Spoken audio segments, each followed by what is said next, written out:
안녕하십니까. 산업안전보건 강의를 맡은 연세대학교 보건대학원 김진현입니다. 오늘 여러분들한테 강의를 할 내용은 화학물질 급성 중독 사례를 통한 작업환경 관리입니다. 내용은 구성된 게 첫 번째는 화학물질 사고를 통해서 어떤 시사점이 있는지를 보고요. 두 번째는 사고가 어떠한 노출 경로를 통해서 들어왔는지, 그리고 세 번째는 우리가 급성 중독의 특징을 알아야만 네 번째 예방 대책까지 이렇게 넘어가는 순서대로 여러분들하고 함께 강의를 진행하도록 하겠습니다. 첫 번째 이제 우리가 화학물질 사고 통계를 보게 되면은 우리가 화학물질 사고 그러면은 화학공단이 있는, 그러니까 울산 석유화학단지라든지 여수 또는 대산 이런 석유화학단지에서 화학물질 사고가 많이 날 것이라고 생각은 하지만 실제로 거기는 사고가 적습니다. 그 이유는 우리가 옆에서 보면은 사고 원인이 있듯이 안전기준 미준수가 제일 많은데 사고 건수가 주로 울산이라든지 전라남도 대산 석유화학단지는 안전기준을 철저하게 지킵니다. 그 이유는 석유화학 공장은 화학물질이 무섭다는 걸 알기 때문에 기준이라는 걸 준수하라고 이렇게 강요를 안 하더라도 스스로 기준을 철저히 지키는 게 있습니다. 또 하나 대부분의 그 석유화학단지는 대기업 위주로 이루어져 있기 때문에 시설 결함은 없습니다. 근데 오히려 경기도나 수도권 이런 데서는 중소기업들이 많기 때문에 시설 결함으로 인해서 화학사고가 많이 일어나고 있습니다. 사고 형태를 보게 되면은 또 우리가 화학사고 그러면은 화재나 폭발을 생각할 수 있지만 주로 87% 그러니까 80% 정도가 누출에 의한 사고가 대부분입니다. 이 얘기는 결국 뭐냐면은 화학물질이 조금이라도 누출이 됐을 때 급성 중독으로 인한 사망사고라든지 큰 부상으로 이어진다는 이야기가 될 수가 있습니다. 규모별 직업병 발생 건수를 보겠습니다. 그러니까 우리가 화학물질 사고가 났을 때 조금 전에도 얘기했지만 대기업보다는 50인 이하, 그러니까 소규모 사업장이죠. 또는 대기업보다는 대기업의 안에 있는 협력업체, 이런 회사에서 일하는 직원분들이 더 사고가 많습니다. 거의 75%가 전체 규모에 비했을 때 75%가 중소규모 협력업체 사람들입니다. 그래서 우리가 이 부분에 있는 사람들이 좀 더 안전기준이라든지 또 화학물질이 어떤 거라는 걸 좀 더 많이 알아야만 사고 예방이 될 수 있을 거라고 생각이 됩니다. 원인별 발생 건수를 보게 되면은 여러 가지 원인이 있겠지만 대표적인 게 국소배기 장치 성능 미흡이라든지 또는 보호구 미착용 이런 것들이 있습니다. 근데 결정적인 건 뭐냐면은 화학물질의 유해성을 많이 모른다는 겁니다. 그러니까 화학물질의 유해성 얼마나 위험한지를 알면은 국소배기 장치도 가동할 거고 보호구도 당연히 착용할 겁니다. 그런데 중소규모 사업장이라든지 협력업체 이런 데서는 이 교육이라든지 이런 게 잘 이루어지지 않기 때문에 화학물질의 유해성을 잘 인지를 못합니다. 여기서부터 우리가 화학물질 사고가 시작된다고 볼 수가 있습니다. 이제 사고 사례를 보겠습니다. 우리가 화학물질 사고 그러면은 뭐 화학물질을 취급하고 생산하고 이런 데서 사고가 날 거라고 생각하지만 의외로 청소라든지 일반적인 수리 이런 데서 많이 사고가 납니다. 그러니까 15년도 6월 2일 날에 일어났던 사고인데 이거는 도장을 한다든지 또 이런 제품을 만들 때 세척을 해야 되는데 기본적으로 세척을 하는 것 물질 중에 트리클로에틸렌이라는 물질이 있습니다. 그 세척은 어떻게 하는 거냐면 우리가 이렇게 안경방 가면은 안경 닦을 때 찍 소리 나면서 하는 소리가 날 겁니다. 그러니까 초음파인데 그 초음파 세척기랑 똑같아요. 다만 이제 규모가 큰 거고 그 큰 데에다가 물보다는 트리클로에틸렌을 넣고서 이제 세척을 하는 겁니다. 근데 이제 세척제가 오래 쓰다 보면은 이제 문제가 생기고 지저분해지니까 보통 3개월이나 6개월마다 청소를 하는데 이때 청소를 할 때 규칙이 완전히 TC를 그러니까 트리클로에틸렌을 버리고 압축 공기로도 그러니까 공기로 막 워싱을 합니다. 그리고 냄새가 안 날 때까지 대기에다가 들어가서 해야 되는데 그런 규칙, 안전 기준을 무시하고 그냥 들어가서 그 제거를 한 겁니다. 그래서 그 밀폐된 공간이죠. 따지고 보면 그 챔버 안에 그러니까 세척조 안에 들어갔으니까. 그래서 두 분이 동시에 사망을 했습니다. 아주 안타까운 일이죠. 근데 발생 원인을 보게 되면은 트리클로에틸렌이 얼마나 있는지를 측정을 했어야 될 부분입니다. 그러니까 우리가 이 화학물질은 냄새라든지 감각적으로 알 수가 있는 게 아니죠. 반드시 측정을 해야만 확인해야 되는 거고, 두 번째 뭐냐면은 밀폐된 공간이 챔버 아니다 보니까는 환기가 안 된 거예요. 그러면은 트리클로에틸렌이 이제 증발이 됐겠죠. 증발이 됐으면은 그게 가라앉아 있는 겁니다. 그러니까 바닥을 청소할 때 당연히 호흡기가 바닥을 향하기 때문에 트리클로에틸렌에 대한 물질에 중독도 됐지만 질식, 공기가 부족한 거죠. 뭐 질식도 될 수가 있습니다. 그리고 트리클로에틸렌 물질이라는 거는 산업안전보건법 상의 특별관리 대상 물질인데 엄청나게 그 관리 규정이 있는데 그걸 다 무시한 거죠. 특히 호흡보호구라든지 이런 보호구도 착용을 안 했기 때문에 이런 문제점이 또 발생이 됐던 거라고 볼 수가 있습니다.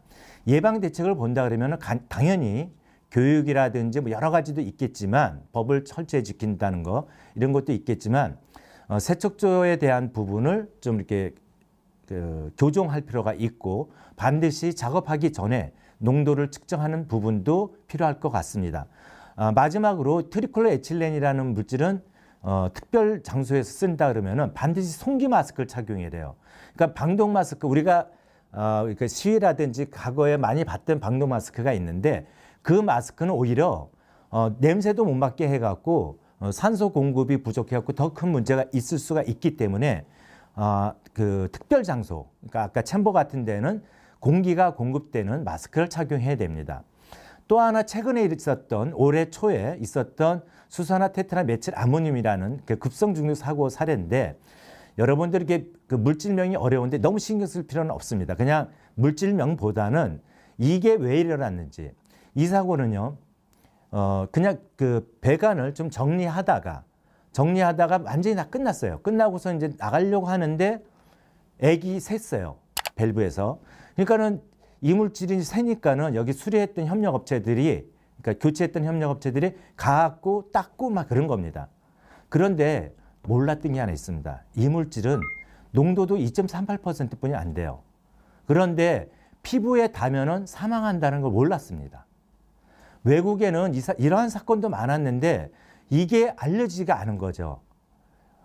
그래갖고 이 사람들은 이제 액체니까 액체 닦고 그러다가 그리고 MSDS라는 게 이제 뭐냐면 물질안전보건자료라는 게 있어요. 각 물질마다 이 물질은 어떤 특성이 있고 이런 게 있습니다. 거기에 나온 대로 세척을 많이 한 거죠. 그런데 얼마나 독한지 피부에 닿자마자 옷을 벗고 그냥 물로 샤워하고 나와야만 됩니다. 나와도 그냥 나오면 안 돼요. 얘는 전조 증상도 없습니다. 그래갖고 공기호흡기를 착용하면서 후송을 가야 돼요. 병원으로. 그런데 열심히 씻고 했던 사람이 2명이 계속 안 좋은 상태로 있다가 한 명은 바로 사망하고 한 명은 의식이 없습니다. 근데 아직까지 1월 달에 사고 난 게 아직도 없습니다. 이거는 왜 그러냐면요. 피부 흡수로 되는 물질이 신경을 차단해 갖고 심정지나 호흡정지가 일어나기 때문에 이런 문제가 있는 겁니다. 그래서 결국은 피부 흡수도 화학물질에는 되게 중요하다.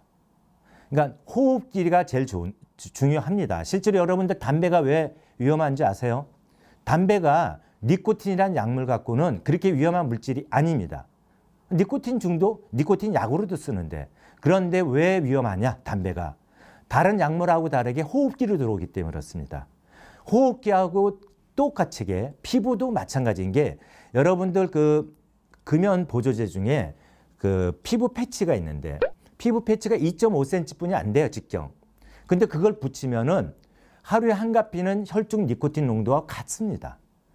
다시 한번 말씀드리는데 산업장에서는 경구는 큰 문제가 안 돼요. 우리가 먹는 음식이라든지 이런 부분은 들어왔을 때 혈액으로 들어가야 됩니다. 모든 화학물질들은 우리한테 중독을 일으킬 때는. 그런데 경구로 들어온 거는 일단 간을 거치기 때문에 상당히 해독이 된 상태에서 온몸에 퍼져요. 그런데 호흡기라든지 피부는 들어왔을 때 간을 거치지 않고 온몸에 모든 장기로 퍼집니다. 그래서 담배를 못 끊는 이유가 간을 거치지 않고 바로 뇌로 간다든지 이런 거예요. 피부도 마찬가지입니다. 그래서 우리가 산업장에서 노출이 되는 경로가 호흡기하고 피부인데 상당히 위험하다는 거, 경구하고 다르다는 거 알아두셔야 됩니다. 결국 그러니까는 보호구도 불침투성 보호부, 장갑 이런 것들이 되게 중요하겠죠. 방독 마스크, 흡입 마스크도 호흡 마스크도 중요하지만 피부 흡수가 많이 되기 때문에 이런 불침투성의 보호복, 장갑 이런 것들이 철저하게 착용이 돼야 된다는 이야기가 중요합니다. 또 세 번째 시아나화물 중독 사고인데 이 물질은 이제 도금 공장, 이것도 영세 사업장이죠. 우리 서울 근교에도 많고 이렇게 많은 사업장입니다. 5인 이상 하면은 오히려 손해를 보는 아주 소규모 사업장으로 이루어지는 건데 이 물질은 이 사고는 뭐냐면은 실제로 시아나수소를 취급을 안 해요. 취급하는 건 시아나나트륨입니다. 그 시아나나트륨을 취급하니까 당연히 시아나수소에 대한 걱정을 안 한 겁니다. 근데 시아나나트륨을 물에다가 도금조에다가 넣을 때 부반응으로 일어나는 게 시아나수소가 발생이 돼요. 그러니 시아나나트륨은 그렇게 독한 물질이 아니니까 방독 마스크도 안 끼고 그냥 무방비 상태로 했다가 이런 사고가 나서 사망을 한 겁니다. 그러니까 우리가 또 하나 느껴야 되는 건 직접 취급하지 않더라도 반응을 해서 나타나는 물질들이 또 치명적인 급성 중독을 일으킨다는 얘기입니다.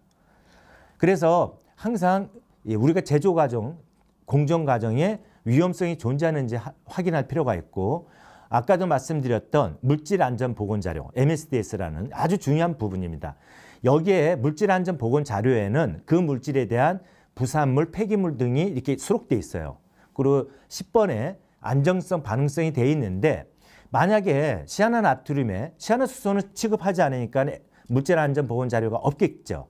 근데 시아나나트륨을 봤을 때 10번의 반응성을 봤을 때 이 물질은 물하고 반응해서 시아나수소라는 급성 중독, 아주 치사율이 높은 물질이 발생된다는 것을 인지를 했으면은 이러한 사고가 없었을 겁니다. 그래서 우리가 또 하나 법에도 있지만 물질안전보건자료가 반드시 필요하고 철저하게 이해를 해야만 이런 중독사고가 예방될 수 있다는 얘기를 할 수가 있습니다. 마지막으로 사고 사례입니다. 메칠 알코올, 메탄올 사건 16년도에 일어났던 사건들이죠. 그러니까 핸드폰 부품 가공업체에서 3개소에서 노동자 7명이 메칠 알코올에 중독이 돼서 중추신경 장애도 있었지만 특징적인 게 시력 손상이에요. 이 물질은 되게 재미있는 에피소드가 많은 물질입니다. 이제 과거에 에탄올인 줄 알고 에탄올이 술이니까 그 술을 희석해서 먹는 경우가 있었어요. 그러니까 에탄올을. 근데 메칠 알코올도 에탄올인 줄 알고 같은 알코올류니까 그걸 희석해서 먹어갖고 실명되는 경우가 많았습니다. 근데 또 그런 사고들이 많았는데 그거는 다 잊어요. 그러니까 우리가 어떤 재해라든지 이런 물질의 사고가 있을 때는 남의 일이라고 생각하는 게 문제인데 항상 우리 일이라고 생각해야 됩니다.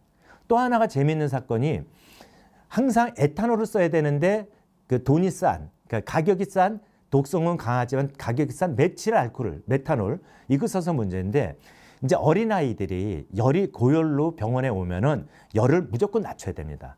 낮출 때 쓰는 게 뭐냐면은 옷을 다 벗기고 에탄올로 온몸의 피부를 이렇게 닦아줘요. 그렇게 되면은 기화열 때문에 체온이 뚝뚝 떨어집니다. 그런데 외국에서 에탄올이 비싸니까 메탄올로 닦았어요. 어린애한테.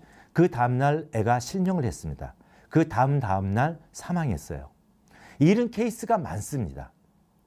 그런데 그런 것도 알면서도 원래는 에틸 알코올로 그 절삭류를 썼어야 되는데 값이 싼 메칠 알코올을 쓴 거예요. 절삭용적으로. 그래갖고 그 눈에 중독을 일으킨 거죠. 자가방기 측정 결과가 어마어마하게 높은 거였어요. 그런데 측정 결과가 중요한 게 아니라 조금 전에 말씀드렸죠. 제가 메칠 알코올이 얼마나 위험한지 알았다 그러면은 그냥 썼겠냐. 그리고 일반적으로 목장갑을 써서 이렇게 했어요. 작업을. 목장갑을 끼면은요.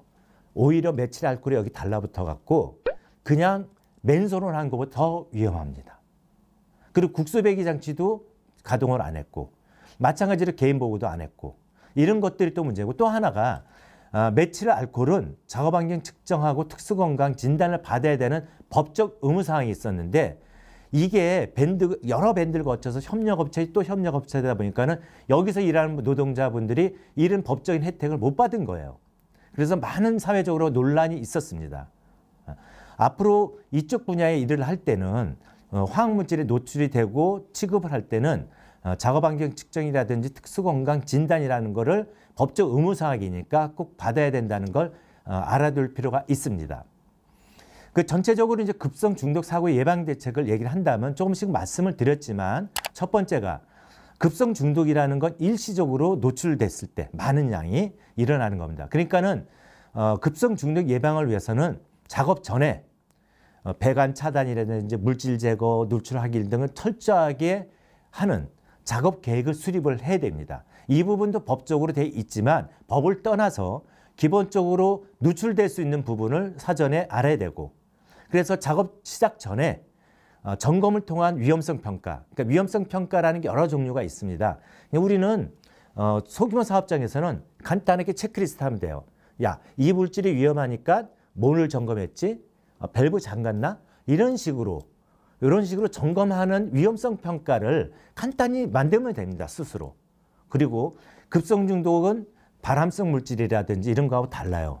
만성으로 들어와서 중독을 일으키는 게 아니기 때문에 급성 중독에 대한 별도의 안전교육을 강화할 필요가 있고, 그리고 아까도 수산화 테트라 메칠 암모늄, 시아나수소 등 급성 중독이 발생됐을 때 대응을 잘해야 되거든요. 왜냐하면 시간이 생명입니다. 이게 돌연사하고 비슷한 거거든요.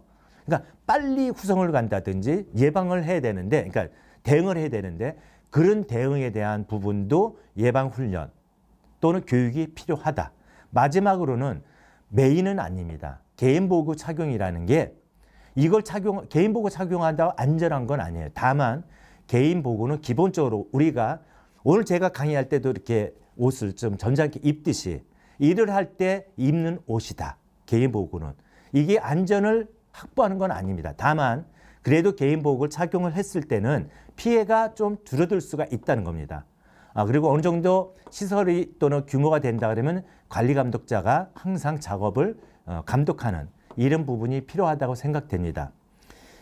제가 이제 마무리를 짓겠습니다. 급성 중독 사고로 생명을 잃고 또 치명적인 질병에 걸리지 않게끔 해야 되는 부분이 있고, 이를 위해서는 제가 여러 가지 얘기를 했지만 화학물질이 진짜 무섭다.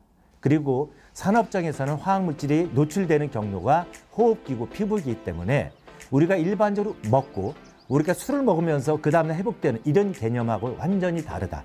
그래서 화학물질에 대한 위험성 반드시 알아야 될 것 같습니다. 이것으로 여러분들하고의 강의를 마치도록 하겠습니다. 감사합니다.